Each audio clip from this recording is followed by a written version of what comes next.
Dan episode 9. Dan episode 9. Bahaya. Jadi buat yang belum tahu, dan episode 9 itu ternyata lagi rame diomongin sama banyak orang di internet, terutama di Twitter. Kok bisa bang dan episode 9 diributin? Jadi gini, ini tuh udah gue tebak banget, kayak pasti terjadi di episode 9. Sebenarnya gue udah nebak ini di episode 1 harusnya terjadi, tapi ternyata meledaknya tuh di episode 9. Jadi banyak orang-orang di Twitter itu gak suka sama dan di episode 9 karena menunjukkan adegan yang kurang senonoh terhadap karakter-karakter utamanya. Dan hal tersebut dikritik banyak sama orang-orang di Twitter. Kritikannya nggak sedikit yang beneran oke ya, tapi banyak juga yang kayak, hah? Jadi apa sih yang sebenarnya terjadi sama Dadadan di episode 9? Dan kenapa orang-orang tiba-tiba ramai di Twitter ngomongin episode 9? Yang dimana sebenarnya episode sebelumnya, itu episode 7, pada suka-suka aja.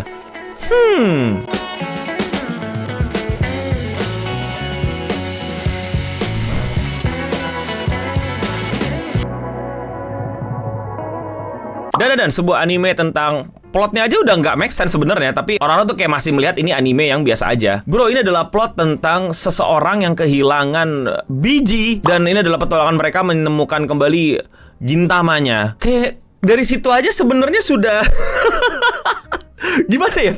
Ngerti gak sih lo, kayak mau sebelah mananya lagi lo mengelak bahwa enggak ini anime aman gitu. Of course it's not. The plot itself adalah sebuah tapi bukan berarti anime ini kayak nonsense. Bukan berarti anime ini kayak anime apa ya, istilahnya shit post gitu loh, yang emang cuman buat cerot-cerotan doang. Kasarnya gue bisa memberikan lebih banyak judul yang literary definisi dari mimpi basah author. Kalian mungkin bisa bantu gue di kolom komentar di bawah. Coba sekarang komen di bawah, jelasin ke penonton yang belum paham anime apa yang sebenarnya lebih literal, lebih jelas-jelas mimpi basah author. Dan ini bukan mimpi basah author. Ini adalah author yang kalau imajinasinya nggak dilimit. Ini adalah author yang eksplorasinya itu mencoba ke arah yang berbeda. Pembelaan paling jelasnya adalah kita semua bisa terpukau, kita semua bisa jatuh cinta, kita semua bisa menikmati banget Dadadan episode 7. Dimana episode 7 adalah masterpiece, adalah sebuah kebanggaan, men. Generasi yang nonton Dadadan episode 7 mesti bangga bahwa di hidup lu pernah nonton anime sebagus ini. Dan lu punya standar tinggi akhirnya sekarang. Lu udah tahu, oh anime bagus tuh kayak gitu. Bukan orang yang main bola terus pakai filter TikTok itu ya. Bukan, adik-adik, bukan.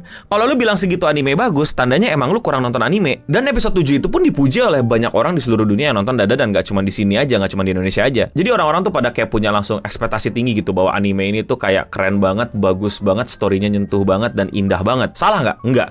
Masuk akal. Tapi menurut gue somehow kayak hal di episode 7 itu memberikan mereka semacam ekspektasi yang udah gak wajar untuk diekspektasikan. Seperti kayak moral gitu. Kayak wah ini anime bermoral banget lah. Ngerti gak sih lu, bermoral banget, pengen nunjukin sebuah apa ya, sisi lain manusia yang ternyata dari kerasnya dunia ada yang tetap pure gitu, cinta ibu terhadap anak dan lain-lain gitu. Banyak yokai atau setan yang sebenarnya itu adalah lulu pada gitu manusia, bukan penampakan atau hantu-hantu yang diceritakan dan ada di imajinasi kita. Selang 2 episode berikutnya muncullah sebuah episode yang wadidaw, gue sih nggak melihat ini sebagai episode yang lebih bagus daripada episode 7. Tapi gue tahu episode 9 ini sepertinya nggak akan banyak orang suka. Gue baca manganya, makanya gue tahu kayak wow, ini kayaknya bakal kenapa-napa nih. Dan bahkan hal ini pun juga udah diangkat sama beberapa media. Dan readers warn us about controversial episode 9. We should have listened. Jadi ternyata udah banyak orang sadar bahwa ini episode 9 pasti perkara nih. Dan bener kan perkara. Buat yang belum tahu, di episode 9 kasarnya Airi, Okarun, dan Momo terjebak di sebuah domain expansion dari para alien yang di episode 1 berusaha untuk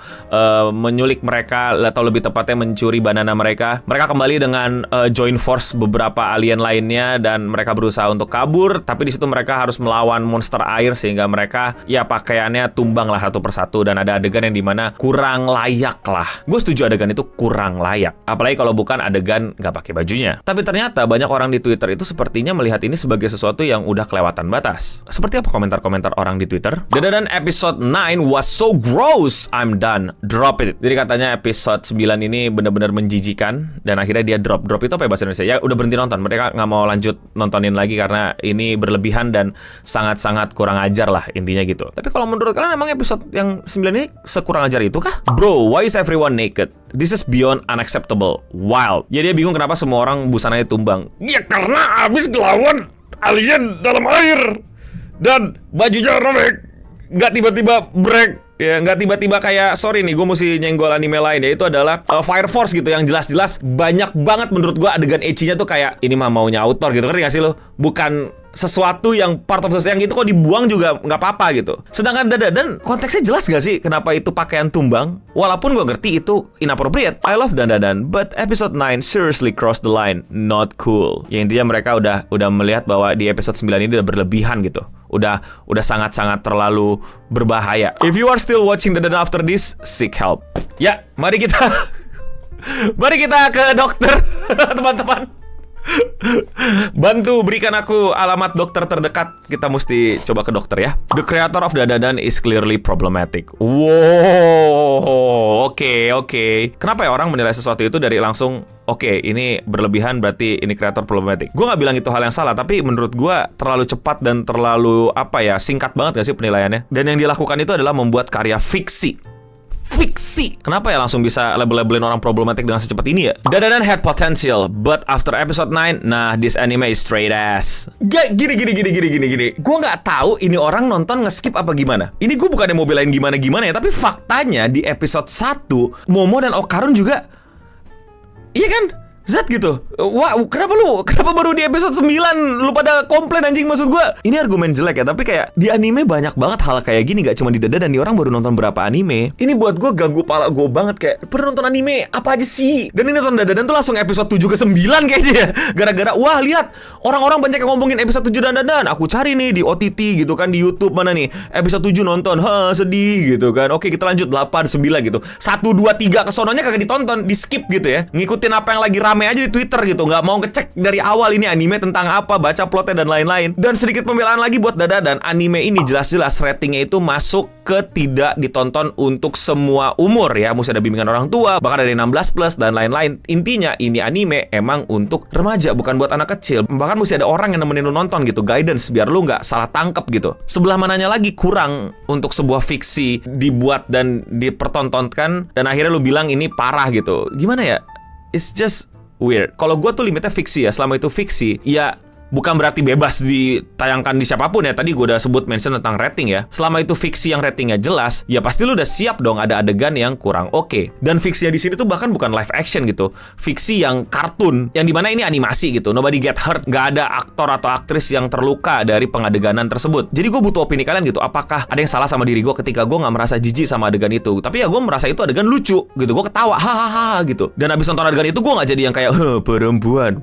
Enggak kayak ketawa aja, hahaha. Oke, ditunggu episode berikutnya gitu. Terus kayak minggu ini ada episode baru ya. Bisa jadi pemikiran gue salah dan gue terbuka banget sama kritik lo. Kalau misalnya menurut kalian pemikiran seperti itu salah, no. Harusnya lo merasa jijik, no. Please remind me ya. Tapi entah kenapa di logika gue ini fiksi dan ya udah. Tentu bukan berarti gue mewajarkan fiksi. Gue mewajarkan juga kegiatan atau menormalisasi hal-hal kayak gini di dunia nyata. Jelas kalau itu terjadi di dunia nyata itu salah besar. Kejadian dikejar-kejar setan terus tiba-tiba jadi busana luntur satu persatu di dunia nyata juga agak gak masuk akal sih. Tapi intinya gue gak mau menormalisasi, gue tetap mengutuk, gue tetap tidak membenarkan kejadian-kejadian negatif dari perlakuan-perlakuan yang kayak gini. Tapi ini fiksi. Tapi gue terbuka untuk kritik kalian atau no, nggak boleh gitu, bla bla bla. Gue masih moral dilema jujur, kayak masih kok dibaca-baca gitu ada poin yang bener gitu, kayak apakah emang ini wajar atau perlu diwajarkan dan lain-lain. Tapi apakah emang orang sepolos itu kah sama nonton anime gitu, yang jelas-jelas anime ini udah ratingnya jelas, ngerti gak sih lo? Itu berusaha gue untuk menguji argumen dia. Dan di sini pun gue menguji argumen gue